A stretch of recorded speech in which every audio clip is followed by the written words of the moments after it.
স্কুলে যাওয়ার জন্য রেডি হয়ে নাচানাচি শুরু করে দিয়েছে। যেহেতু প্রজেক্ট জমা দিতে যাবে, পড়ার হেডেক বিন্দু মাত্র নেই, তো আলাদাই মেজাজে রয়েছে। ছেলেদিকে নাচানাচি করতে ব্যস্ত, তো আমি সেই ফাঁকে গিয়ে প্রজেক্টগুলো সবকটা চেক করে নিলাম যে সবটা ঠিকঠাকভাবে নিয়েছি কিনা। সাথে বাবুর জন্য টিফিন নিয়ে বেরিয়ে পড়লাম স্কুলের উদ্দেশ্যে। তো স্কুলের সামনে অনেকক্ষণ থাকতে হবে, তো কী কারণে সেটা পরে বলছি, তার আগে নাচানাচির কারণটা শুনে নেওয়া যাক। ক্লাস 4 শেষ হয়ে গেছে, এখন দুটো মাস পুরো পড়া দিয়ে ফ্রি ফ্রি ফ্রি। বুঝতেই পারলে যেহেতু ক্লাস 4-এর পড়া কমপ্লিট, এবার যেহেতু ক্লাস 5 হবে, তো আপাতত 2 মাস মতো পড়াশোনা একদম পুরো বন্ধ থাকবে। তাই ছেলে আমার খুশিতে আত্মহারা হয়ে গেছে আর আনন্দ সহকারে প্রজেক্ট নিয়ে স্কুলে চলে গেছে। তো ওদের প্রজেক্ট জমা দেওয়ার টাইম 1 ঘন্টা। প্রজেক্ট জমা নেওয়ার পরে হবে ফটো তোলা। যে যার সেকশনে ক্লাস টিচারের সাথে সব স্টুডেন্টরা মিলে ফটো তুলবে। প্রতিবারের মতো এবারেও ফটো তোলা হবে।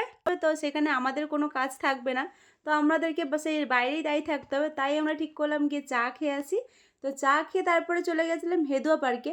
1 ঘন্টা মতো 3জন বসেছিলাম, তারপরে যে যার বাড়ি চলে যায় প্রজেক্ট জমা নেওয়ার পরে।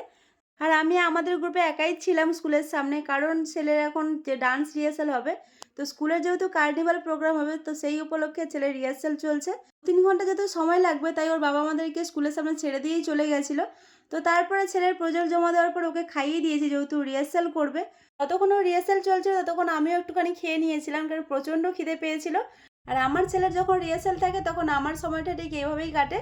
প্রায় 1.5 ঘন্টা মতো একা বসে থাকার পরে তারপরে ছেলের ছুটি হলো। তো ছেলেকে নিয়ে তারপর বাস স্ট্যান্ডে প্রায় 15 থেকে 20 মিনিট বসে থাকার পরে বাস পেলাম। তো বাস থেকে নেমে তারপরে ছেলে একটা গজা কিনলো। তো তারপরে আমরা মা ছেলে হাঁটি হাঁটি পাপা করে বাড়ির দিকে রওনা দিলাম।